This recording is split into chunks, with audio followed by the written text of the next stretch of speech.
General Qamar Javed Bajwa آگے سے کہتے میرے علم میں نہیں ہے، ہو سکتا ہے کہ نیچے کے لیول پر کسی کو غصہ آ گیا ہو اور اس نے یہ کام کیا ہو۔ تو پھر جنرل قمر جاوید کہنے لگے میں تو اسد طور کو بھی نہیں جانتا تھا، مجھے اسد طور کے واقعے کا بھی اگلے دن پتا چلا تھا۔ آرمی چیف کو ہر چیز کی خبر نہیں ہوتی، اس کے کرنے کے اور بہت کام ہوتے۔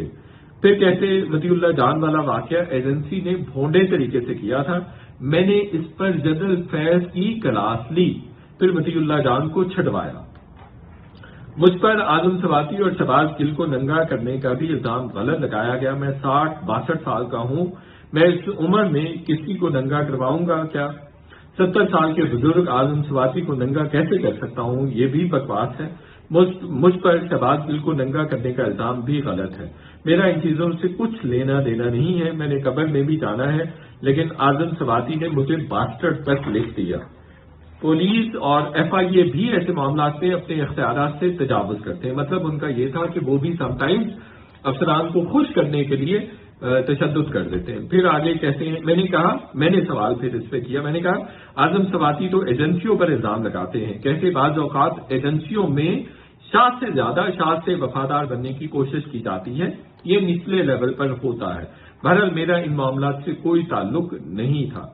پھر کہتے ایمان مزاری نے پوسٹر لگایا جنرل باجوہ بے غیرت ہے، تو اس پر جوانوں کو غصہ آیا۔ ان میجر نے کہا کہ سر آپ بے غیرت ہیں، ہم اس کو فکس کریں گے، تو میں نے منع کر دیا کہ نہیں، بس قانونی طریقے سے نمٹے اور اس ایشو کو ختم کر دیں۔ میں ہر طرح کی تنقید برداشت کرتا تھا، لیکن ادارے کی عزت کا بھی سوال ہوتا ہے۔ پھر ایمان مزاری کے خلاف جی ایچ کیو نے باقاعدہ ایف آئی آر درج کروائی۔ جسٹس اطہر من اللہ کی بیٹی ایمان مزاری کی دوست ہے، جسٹس اطہر من اللہ نے ایمان مزاری کو ضمانت دے دی۔ اس کے بعد ہم نے جان بوجھ کر اس کیس کی پیروی نہیں کی تاکہ معاملہ وہیں ختم ہو جائے۔ فوج اور فوجی افسروں کے خلاف جو مرضی کہتے ہیں الزام لگا دیں، کوئی پوچھنے والا نہیں ہے۔ فوجی افسر جواب بھی نہیں دے سکتے، ججوں کے بارے میں بات کریں گے تو وہ جواب دے دیتے ہیں، لیکن ہمارے پاس ایسا کوئی آپشن نہیں ہے۔ پاکستان میں حد تک عزت کے قوانین کمزور ہیں۔ میں نے سوال کیا آپ نے جنرل عرفان ملک کو آئی ایس آئی سے اس لیے ہٹایا کہ انہوں نے مریم نواز کو سمیش کرنے کی دھمکی دی تھی؟ جنرل باجوہ کہتے میں نے نہیں، ان کو جنرل فیض نے ہٹایا تھا۔ General Faiz D G I S I اور ڈی جی سی دونوں کا کام خود کرنا چاہتے تھے۔ میں نے پوچھا مریم نواز والا واقعہ کیسے ہوا تھا، کس نے دروازے توڑنے کا حکم دیا تھا جو کراچی میں ان کے ساتھ ہوٹل کا واقعہ ہوا تھا؟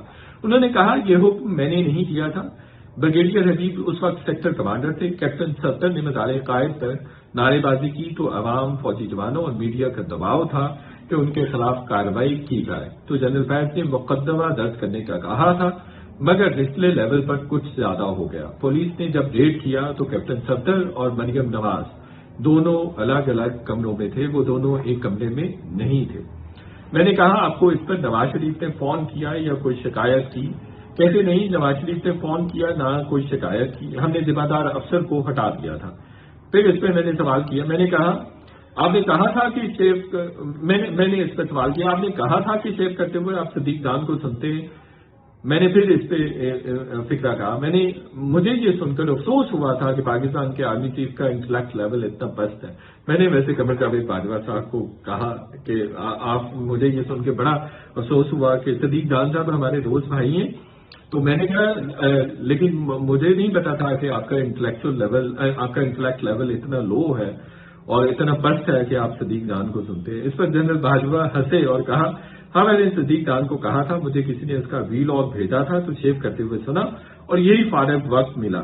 ویسے بھی جب آپ دباؤ میں ہوتے ہیں تو آپ وہی بات سننا چاہتے ہیں جو آپ کے حق میں ہو اور آپ کے مخالف کے خلاف ہو۔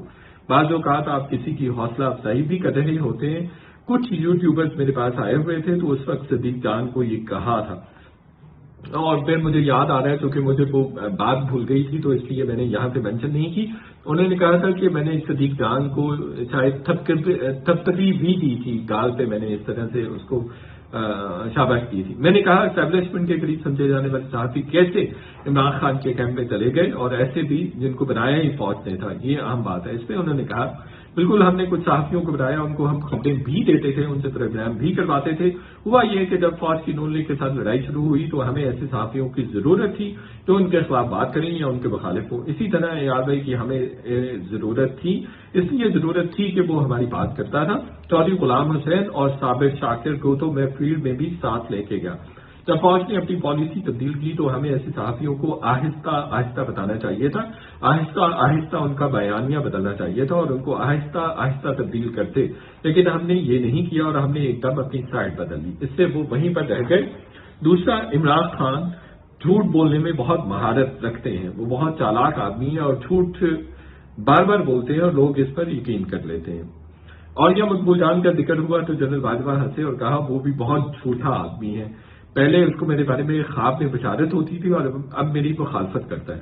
ارشاد بھٹی سے شناسائی کے ذکر پر جنرل باجوہ کہتے اس کو میں نے جیو میں نہیں رکھوایا تھا.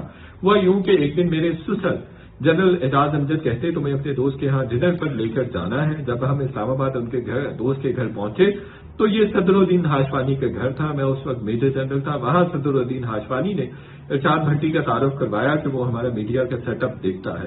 پھر اس کے بعد ارشاد بھٹی میرے پاس آنا شروع ہو گئے. جب میں کور کمانڈر بنا تب بھی میرے پاس باقاعدگی سے آتے رہے. میں نے سوال کیا میر شکیل الرحمان کو جیل کس نے بھجوایا تھا؟ کہتے میر شکیل الرحمان کو عمران خان نے جیل میں ڈلوایا تھا. میں نے میر شکیل الرحمان کو جیل سے نکلوایا. میں نے عمران خان سے کہا تھا کہ میر شکیل الرحمان کینسر کا مریض ہے، وہ جیل میں ہی مر جائے گا.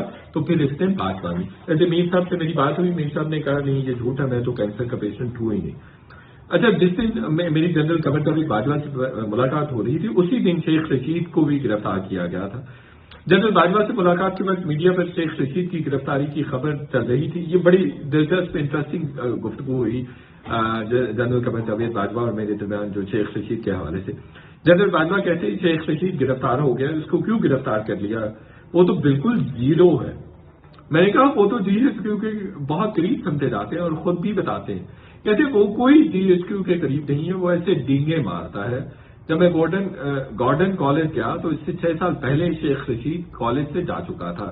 میں تو اس کو زندگی میں صرف 2 دفعہ ملا ہوں. ایک دفعہ وہ فروری 2022 میں میرے پاس آیا تھا اور کہتا کہ عمران خان سے حکومت نہیں چل رہی، کچھ کریں. یہ انکشاف بھی جنرل قمر جاوید باجوہ نے کیا کہ شیخ رشید بھی قمر جاوید باجوہ کے پاس جاتے رہے اور ان کو منت اللہ کرتے رہے کہ عمران خان کو فارغ کیا جائے. اور اب شیخ رشید صاحب بہت بڑے چیمپئن بنتے ہیں کہ وہ بڑے قریبی دوست ہیں عمران خان کے. پھر کہنے لگے شیخ رشید جیسے جھوٹے آدمی سے بھلا میں کیوں ملوں گا، اس کا کوئی انٹلیکٹ لیول نہیں ہے، بالکل فارغ ہے اور مسلسل جھوٹ بولتا ہے اور ایسے ہی نجومیوں کی طرح تاریخیں دیتا ہے. جنرل باجوہ نے مسکراتے ہوئے کہا. ملاقات کے دوران جب میں جنرل باجوہ سے سوالات پہ سوالات کر رہا تھا تو انہوں نے ہنستے ہوئے کہا اب میری طرح بہت بے چین روح ہے، آپ صبر سے سنیں گے تو آپ کو سب سمجھ آ جائے گا. اور واقعی ایسا ہی ہوا تو میں نے کہا آپ بہت اچھے سٹوری ٹیلر ہیں. اور یہ بات سچ ہے کہ انہوں نے اس خوبصورتی سے چیزوں کو بتایا، سم اپ کیا. بہت اچھے اوریٹر ہیں، آئی وڈ سے میں ان کو اپریشیٹ کروں گا. بہت اچھے جنرل قمر جاوید باجوہ اوریٹر ہیں. میرا خیال تھا کہ بہت ساری، چونکہ ہماری کافی طویل ڈسکشن تھی، کافی لمبی ڈسکشن تھی، کافی طویل نشست تھی، میرا خیال تھا میں کچھ چیزیں بھول جاؤں گا. لیکن جس خوبصورتی سے اور جس مہارت سے اور جس ٹیکنیک سے اور جس ترتیب سے انہوں نے بتایا، جس سیکوینس سے انہوں نے بتایا، وہ مجھے ساری کی ساری چیزیں یاد رہ گئیں اور میں نے پھر ان کو ڈاکومنٹ کر لیا.